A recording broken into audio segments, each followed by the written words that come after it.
Εμπορικό και βιομηχανικό επιμελητήριο Θεσσαλονίκης. Ξεκινώντας το ταξίδι μας από την Ευρώπη των 27, παρατηρούμε ότι ο πληθυσμός της Ευρωπαϊκής Ένωσης είναι ο τρίτος μεγαλύτερος στον κόσμο μετά την Κίνα και την Ινδία. Στο πλαίσιο της ενιαίας ευρωπαϊκής αγοράς, η Ελλάδα καλείται να παίξει ουσιαστικό ρόλο στις διεθνείς εξελίξεις.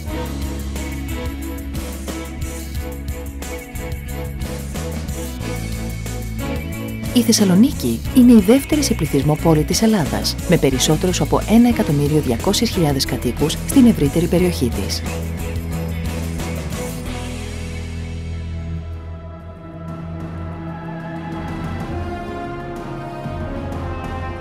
Από την εποχή του Μεγάλου Αλεξάνδρου και στα 2.500 χρόνια διαδρομής της, η περιοχή αποτέλεσε πηγή έμπνευσης και δημιουργίας για τον πνευματικό και καλλιτεχνικό κόσμο. Ενώ η πλεονεκτική γεωγραφική θέση της, σε συνδυασμό με το μεγάλο φυσικό λιμάνι που διαθέτει, συνέβαλαν στην ανάπτυξη έντονης εμπορικής δραστηριότητας.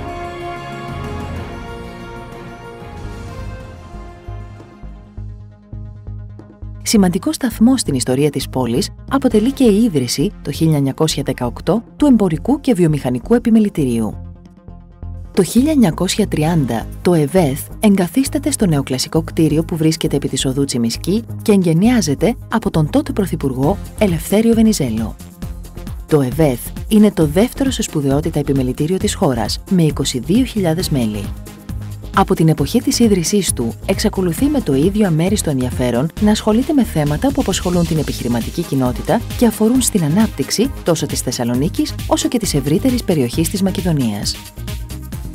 Σημαντικά έργα και δράσεις έχουν υλοποιηθεί με τη συμβολή του, μεταξύ των οποίων συγκαταλέγονται η Διεθνής Έκθεση Θεσσαλονίκης, ο εξυγχρονισμός του λιμένα Θεσσαλονίκης και της Ελευθέρας Ζώνης, η ίδρυση Ανωτάτης Βιομηχανικής Σχολής που μετεξελίχθηκε στο σημερινό Πανεπιστήμιο Μακεδονίας.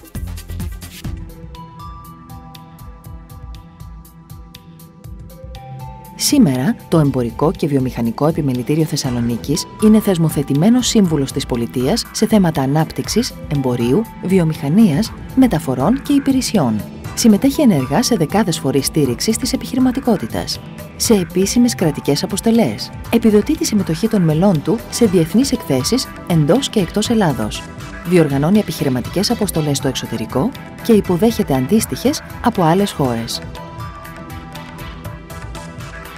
Πρόσφατοι προορισμοί αποστολών του ΕΒΕΘ έχουν αποτελέσει η Ιαπωνία, τα Ηνωμένα Αραβικά Εμιράτα, η Τουρκία, η Τινησία, η Σερβία, η Κίνα, η Αιθιοπία, η Λευκορωσία, σημειώνοντας ιδιαίτερη επιτυχία.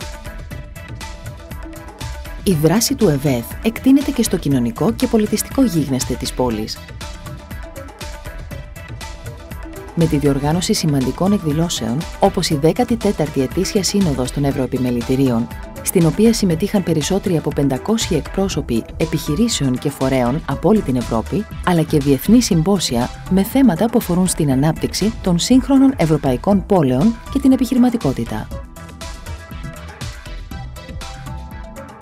Όμως, πέραν των άλλων δραστηριοτήτων του, το επιμελητήριο βρίσκεται καθημερινά στο πλευρό των επιχειρήσεων. Παρέχει στα μέλη του συμβουλευτικές υπηρεσίες και ηλεκτρονική και έντυπη πληροφόρηση σχετικά με διαγωνισμούς, επιχειρηματικές συνεργασίες, διεθνείς εκθέσεις, νομοθετικά, φορολογικά και τελωνειακά θέματα.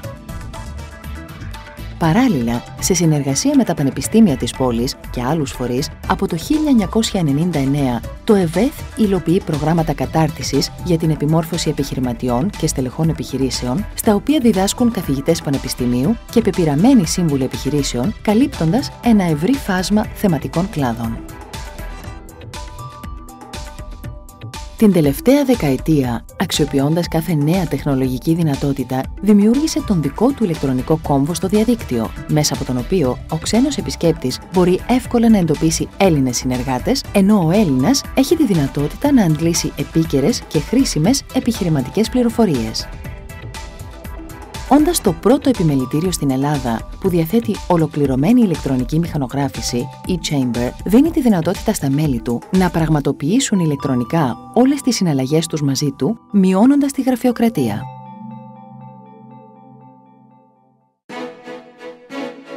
Η Θεσσαλονίκη και η ευρύτερη περιοχή της Μακεδονίας και της Θράκης συνεισφέρουν το 25% του ΑΕΠ και απασχολούν πάνω από το 23% του ελληνικού εργατικού δυναμικού.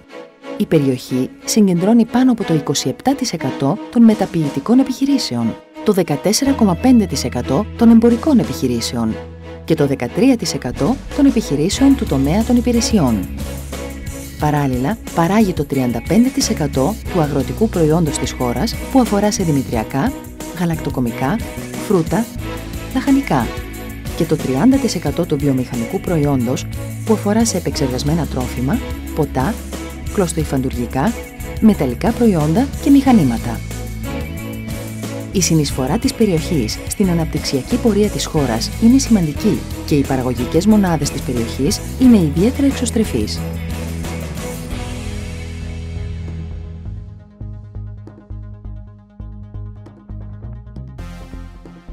Η Θεσσαλονίκη, μέσα στην μακραίωνη ιστορία της, εξακολουθεί να διαθέτει ισχυρά συγκριτικά πλεονεκτήματα.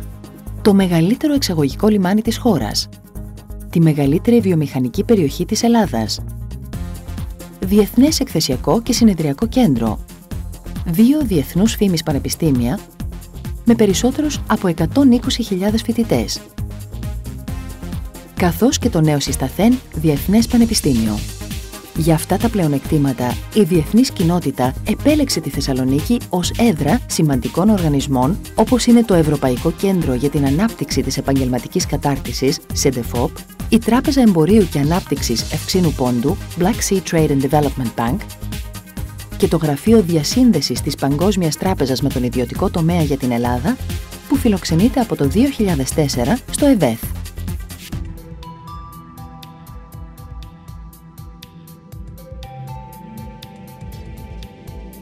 Ο 21ος αιώνας φέρνει τη Θεσσαλονίκη στο επίκεντρο των διεθνών εξελίξεων. Η ολοκλήρωση σημαντικών έργων υποδομής, όπως η Εγνατία Οδός, που συνδέει την Ευρώπη με την Ασία, αλλά και η μεγάλη ενεργειακή αγωγή που περνούν από την περιοχή, σε συνδυασμό με την διεύρυνση της Ευρωπαϊκής Ένωσης προς την νοτιοανατολική Ευρώπη και την ανασυγκρότηση των Δυτικών Βαλκανίων, δίνουν νέα δυναμική στη Θεσσαλονίκη. Η πόλη και η ευρύτερη περιοχή της Μακεδονίας μεταμορφώνεται σε μια σύγχρονη ευρωπαϊκή περιφέρεια με σύγχρονα δίκτυα μεταφορών σε ξηρά, θάλασσα και αέρα. Η αναβάθμιση του λιμένα Θεσσαλονίκης, ο εξυγχρονισμός του αεροδρομίου Μακεδονία και οι παράλληλες συνδέσεις τους με τις νέες οδικές αρτηρίες συντελούν σημαντικά στη δημιουργία αξιόπιστων και ταχύτερων μεταφορικών υπηρεσιών σε εθνικό και διεθνές επίπεδο.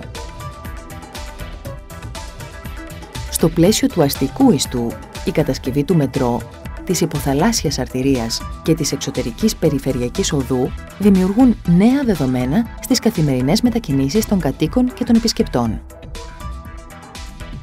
Τα σύγχρονα εμπορικά κέντρα, με την υψηλή αισθητική και λειτουργικότητά τους, διαμορφώνουν νέες καταναλωτικές συνήθειες, αποτελώντας συγχρόνως πόλο έλξης χιλιάδων τουριστών από όμορους νομούς αλλά και από γειτονικές χώρες.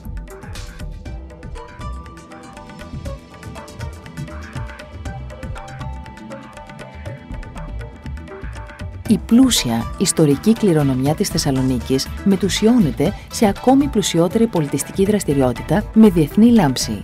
Η πόλη διαθέτει αξιόλογη τουριστική υποδομή, αλλά και μουσεία, θέατρα, μέγαρο μουσικής, ενώ έχει διατελέσει πολιτιστική πρωτεύουσα της Ευρώπης το 1997, καθώς και Ολυμπιακή πόλη το 2004.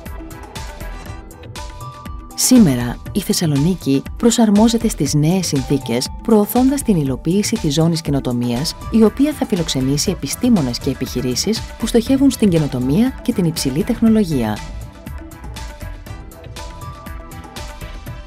Ένα ηχηρό παρόν σε όλες αυτές τις εξελίξεις δίνει και το εμπορικό και βιομηχανικό επιμελητήριο, το οποίο αποτελεί πολύτιμο συνεργάτη και σύμβουλο για κάθε Έλληνα και ξένο επιχειρηματία που αναζητά νέους και κυρίως αξιόπιστους τρόπους ανάπτυξης.